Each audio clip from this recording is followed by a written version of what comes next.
গত বছরের July August আন্দোলনে দেশ যখন উত্তাল তখন ঘরে বসে থাকতে পারেননি তরুণ সানাউল্লাহ। যাত্রাবাড়িতে ছাত্রদের সঙ্গে আন্দোলনে যোগ দেয় সে। তবে শুরুতে তেমন কোনো সমস্যা না হলেও আন্দোলনের শেষ দিকে বিপত্তি বাধে। পুলিশের বুলেট লাগে তার শরীরে। এখন সে পঙ্গুত্বের ঝুঁকিতে। পরিবারের হাল ধরতে অল্প বয়সেই ঢাকায় পাড়ি জমান সানাউল্লাহ। কিন্তু গত বছরের ৫ আগস্ট সকালে যাত্রাবাড়িতে আন্দোলনে যোগদানের পর পুলিশের গুলি লাগে তার ডান হাতে। সানাউল্লাহ জানিয়েছে, মূলত আহত একটি বাচ্চাকে উদ্ধারে গিয়েই গুলি লাগে তার শরীরে। ৫ তারিখে যাত্রাবাড়িতে ১০টা-১১টার দিক দিয়ে গুলিতে আহত হই। একটা বাচ্চা আহত হয়ে রাস্তায় পড়েছে, তাকে ধরার জন্য আমি সম্পূর্ণ হই। তারপরে তাকে নিয়ে এখানে ব্রিজের নিচে আসি, তারপরে আমার গাতে গুলি লেগে।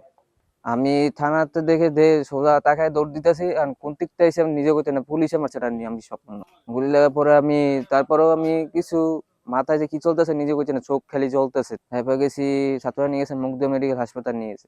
চিকিৎসার পরে ছুটি দিয়ে দিচ্ছে। তো দেশে আছি, দেশে এসে এখানে ছাড়পত্র লিখে দিয়েছে যে কোনো সমস্যা থাকলে পঙ্গুতে আবার দেখা বলতে বলছে।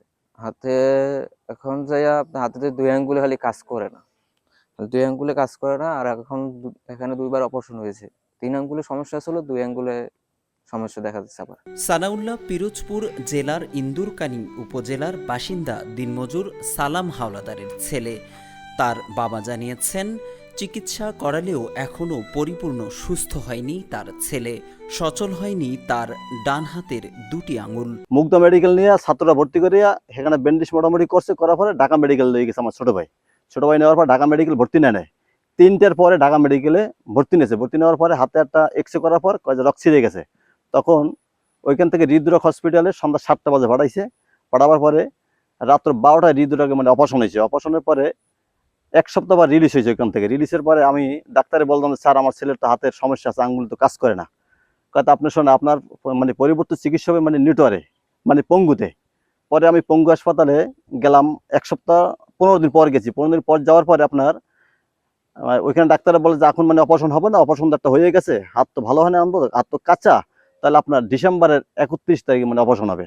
তখন আমি ডিসেম্বরের 31 তারিখে আমি গেছি। 2 তারিখে আবার অপারেশন হয়েছে হাতের অপারেশন হওয়ার পরে এখনো হাতের কোনো কাজ ঠিক মতন করে না। আর হাতের অবস্থা 3টে আঙ্গুলে কোনো কাজ করে না। 3টে আঙ্গুল দিয়ে ওই হাতেই কোনো কাজ করে না। হাত দিয়ে কিছু ধরতে গেলে জাগাইতে পারে না কিছু।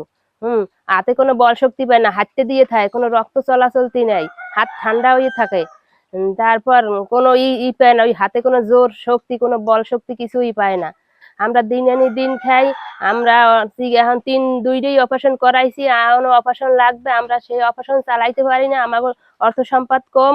বাড়ির পাশে কত ছেলেপেলেরা ভালো ভালো মতন চলে, বা কি সুন্দর হাত পা। আমার ছেলের হাতে 3টে আঙ্গুলেই সমস্যা। আমি মা হয়ে কি তাকে সহ্য করতে পারি? সানাউল্লাহর হাতের এমন পরিস্থিতিতে দুশ্চিন্তায় সময় পার করছে তার পরিবার। তবে উপজেলা নির্বাহী কর্মকর্তা জানিয়েছেন, জুলাই আহতদের জন্য উপজেলা পর্যায়ে নেই কোনো নিজস্ব বরাদ্দ। 2টা আঙ্গুল নাকি ও লড়াইতে ছাড়াইতে পারে না, কষ্ট হইতে আছে। এই জন্য যদি সরকার দিয়ে একটু চিকিৎসা পায়, তা ছেলেটা ভালো হইতে পারে। যেটা বাপের সামর্থ্য হিসাবে চিকিৎসা করা হয়েছে, এখন একটু যদি আর্থিক সাহায্য জেলা প্রশাসন থেকে বা সরকার থেকে একটু সাহায্য করলে ডাইল ভাত খেয়ে ছেলেটা সুস্থভাবে যেন জীবনযাপন করতে পারে, এটাই আমরা আশা করি। উপজেলা পর্যায়ে আমাদের নিজস্ব নাই, ওটা তো আমরা করেছি ইতিমধ্যে তাকে। আর সরকার থেকে যেগুলো আসছে, ওটা তো সরকার যে যে সুযোগ সুবিধাগুলো দিচ্ছে ওগুলো তো তারা পাচ্ছে। তবে সম্ভবত তারা এগুলো গ্রহণ করে সরাসরি জেলা থেকে সুযোগ সুবিধার বিষয়গুলো, তাদেরকে এককালীন ডেকে ওই চেক হস্তান্তর বা সুযোগ সুবিধাগুলো সেখান থেকে বিতরণ করা হয়। সানাউল্লাহর পরিবারের আশঙ্কা, দ্রুত অপারেশন না করা গেলে অচল হতে পারে হাত। তাই সুচিকিৎসার জন্য সংশ্লিষ্টদের দৃষ্টি আকর্ষণ করেছে তার পরিবারের সদস্যরা।